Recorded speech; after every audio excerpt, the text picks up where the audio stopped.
السلام عليكم. موعد مباراة الاتحاد والعين ضمن مباريات الدور 32 من بطولة كأس الملك خادم الحرمين الشريفين، ومعلق المباراة والقناة الناقلة للمباراة. أهلا بكم في فيديو جديد على قناة ترند اليوتيوب 2. ولو أول مرة تشوف القناة بتمنى تعمل لايك للفيديو وتشترك في القناة وتفعل زر الجرس لكي يصلك إشعار بكل فيديو جديد يتم تنزيله على القناة.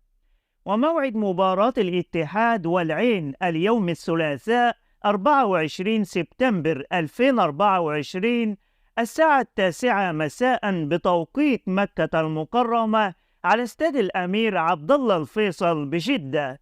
معلق المباراة فارس عوض ومحمد حسين، وسوف يتم بث المباراة على قناة SSC الخامسة HD و SD.